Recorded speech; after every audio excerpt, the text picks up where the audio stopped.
Everyone, welcome back to my channel study with Radha. आज का हमारा टॉपिक है the sales of goods act 1930। पिछले वीडियो में हमने बात किया था introduction about sales of goods act 1930 के ऊपर। उस वीडियो में हमने डिस्कस किया था कि sales of goods act actually में क्या है, यह कब बनाया गया और यह कब फोर्स में आया। एक बार फिर डिस्कस कर लेते हैं, उसके बाद बात करेंगे इसके कुछ इंपॉर्टेंट डेफिनेशन और इसके कुछ इंपॉर्टेंट प्रोविज़न के ऊपर।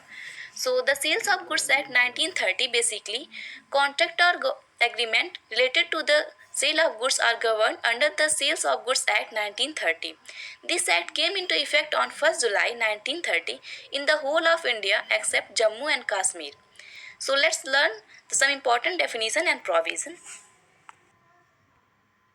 The Sale of Goods Act 1930, herein referred to as the Act, is the law that governs the sale of goods act in all part of India.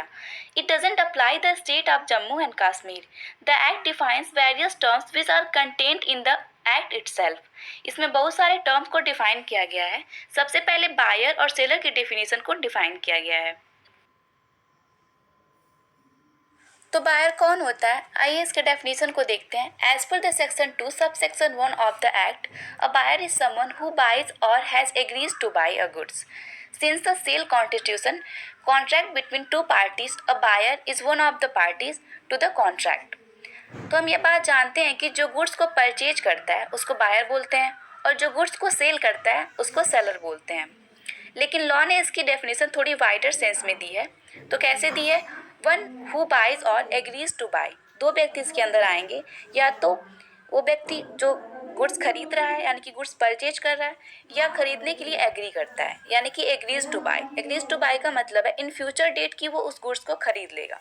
तो ज़रूरी नहीं कि बायर सिर्फ वही हो जो गुड्स को खरीदे, यानी कि whose buy. It also include agrees to buy, यानी कि जो गुड्स को खरीदने के लिए एग्री होता है वो भी बायर में इंक्लूड होता है। तो means buyer means a person who buy or agrees to buy a goods.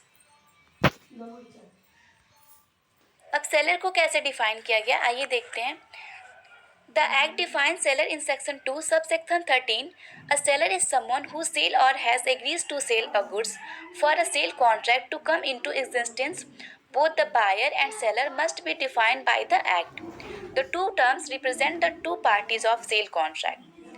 Buyer की तरह इस सेलर को भी डिफाइन किया गया है, हु सेल और एग्रीज टू सेल, यानी कि जो बेच रहा है या जो बेचने के लिए एग्री करता है, जो बेच रहा है या जो बेचने की प्रॉमिस करता है कि इन फ्यूचर डेट वो उस गुड्स को बेचेगा, वो सेलर कहलाता है। A fair difference between the definition of buyer and seller established by the Act and the colloquial meaning of buyer and seller is that, as per the Act, even the person who agrees to buy or sell is qualified as a buyer or a seller.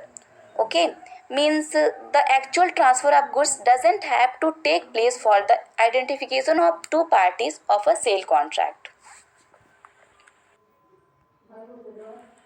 तो law ने sales of goods act में goods को कैसे define किया, आइए बात करते हैं।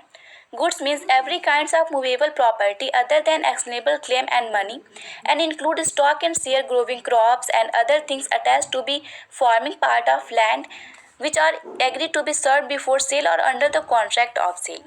This is a wider definition that contained in English law, which doesn't consider stock and share as goods through it include a ship. इस डेफिनेशन को ध्यान से देखिए। Every kinds of movable property, हर तरह की मूवेबल प्रॉपर्टी जो है वो गुड्स है। It does not include immovable property, goods के अंदर इमूवेबल प्रॉपर्टी को इंक्लूड नहीं किया जाता है। जो पहली चीज़ है गुड्स के लिए वो प्री कंडीशन है, वो ये है कि it should be movable only. Only movable things are consider as a goods. If something is immovable it not will be consider as a goods. Other than का मतलब जो मैं बात करने जा रही हूँ ये गुड्स के डेफिनेशन के अंदर नहीं आएंगे। वो क्या है? Actionable claim and money. What is actionable claim and money? Money we know very well, we currency notes we holding our pocket. And actionable claim क्या होते हैं? सपोज मैंने किसी को 2 लाख रुपए दिए हैं, वो 2 लाख रुपए की रिकवरी के लिए मैं उस पर केस करना चाहती हूँ। तो अगर मैंने किसी को 2 लाख रुपए दिए हैं तो दैट इज एक्शनेबल क्लेम।